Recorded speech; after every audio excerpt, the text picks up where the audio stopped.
Hello जी, आप सभी का वेलकम है मेरे यूट्यूब चैनल मम्मा बच्चा केयर में। तो आज की वीडियो का टॉपिक है मालिश। जी हाँ, जब भी कोई माँ बनती है, नई नई पहली बार बने या दूसरी बार बने, जब भी कोई माँ बनता है तो जब बेबी डिलीवर हो जाता है आफ्टर डिलीवरी, तो मालिश की ज़रूरत पड़ती है। कई लोग कहते हैं कि मालिश करवाना ज़रूरी होता है बहुत, और कई कहते हैं नहीं, ज़रूरी नहीं होता। मैं आपको अपनी राय बताऊंगी। मालिश कराना ज़रूरी होता है, और ज़रूरी इसलिए होता है क्योंकि बेबी 9 मंथ में होता है, तो वो माँ का ही खाना पीना खा रहा होता है, और माँ के शरीर में एक तरीके से कमी होती जाती है। क्योंकि बेबी डेवलप होता है, तो जब 9 महीने बाद बेबी डिलीवर होता है तो एक तरीके से माँ की जान ही ख़त्म सी हो जाती है, और जो मांसपेशियाँ होती हैं और इंटरनल ऑर्गन्स होते हैं वो सब थोड़े से डिस्टर्ब हो जाते हैं।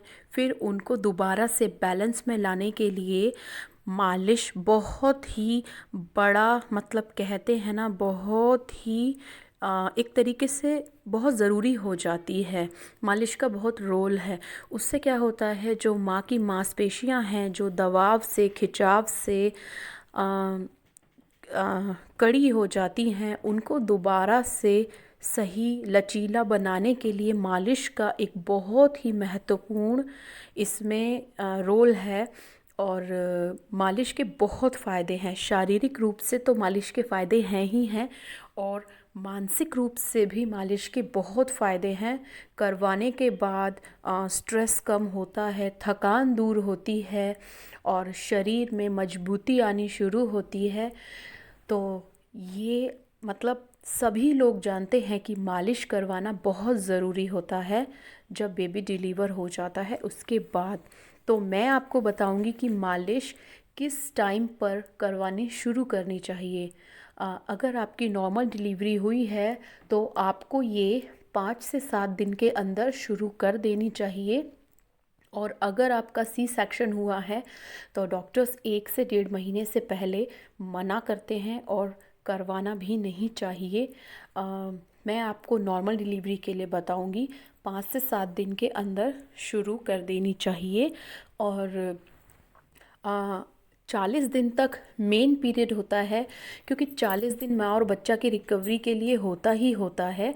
बेबी भी थोड़ा सा सेंस आनी शुरू हो जाती है आफ्टर 40 डेज़ के बाद, और मदर्स भी स्ट्रॉन्ग होना महसूस करने लगती हैं। तो ये जो 40 दिन का जो पीरियड होता है ये बहुत ही ज़्यादा इम्पॉर्टेंट होता है।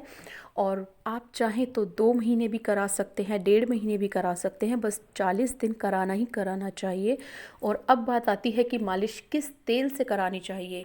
तो मैं कहूँगी कि सरसों का तेल मालिश के लिए बेस्ट है। उसमें जिंक और बहुत सारी चीज़ें होती हैं, और सरसों के तेल में मिलावट भी नहीं होती है, और बिल्कुल एक तरीके से मालिश के लिए सरसों का तेल बेस्ट है। बट अगर आपको सरसों के तेल से कोई एलर्जी या कोई स्मेल या आपको नहीं पसंद, तो आप इसे रिप्लेस करके आमंड ऑयल्स भी यूज़ कर सकते हैं, आमंड ऑयल्स, और आप सीज़म ऑयल्स यूज़ कर सकते हैं, आप जैतून का तेल यूज़ कर सकते हैं। ये आपकी चॉइस पर डिपेंड करता है। और इसमें मैं आपको एक टिप देना चाहूँगी कि जब भी आप मालिश करवाएं तो तेल को थोड़ा सा गुनगुना कर दें, और उसके बाद उसको मालिश करवाने के लिए दें, तो उससे रिज़ल्ट बहुत ही अच्छा आने वाला है। और इसके बाद मालिश किससे करानी चाहिए? मालिश ऐसे नहीं कि किसी से भी करा लेनी चाहिए। एक्चुअली क्या होता है कि बेबीज़ के केस में तो क्या होता है कि दादी, नानी, मामी कोई भी मालिश कर देती है बेबी की, बट मम्मा की बात अलग होती है। उसका शरीर डिलीवरी के बाद बहुत ज़्यादा वीक हो गया होता है, और जो इंटरनल ऑर्गन्स होते हैं वो भी अपनी जगह सेट होना धीरे धीरे शुरू करते हैं, जिनको थोड़ा टाइम लगता है। और उस टाइम पर आपको किसी नौसिखिए से मालिश नहीं करानी चाहिए।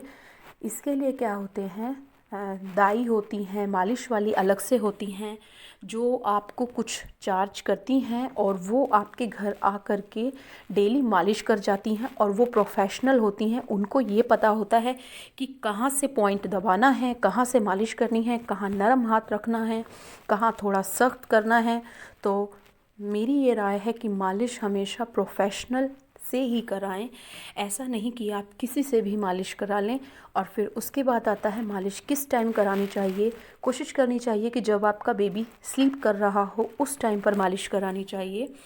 मालिश करवाने के बाद 1 से 1.5 घंटा, अगर जितना भी आप चाहें 1-1.5 घंटा, कम से कम 1 घंटा तो रुकना ही चाहिए।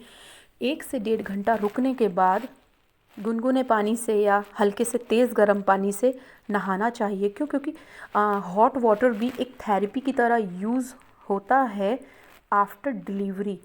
तो आप मालिश करवाने के बाद नहाइए आराम से और फिर उसके बाद सो जाइए बेबी के साथ, और उससे बहुत रिलीफ मिलता है। आप रिकवर भी करेंगे मेंटली और फिज़िकली दोनों तरीके से।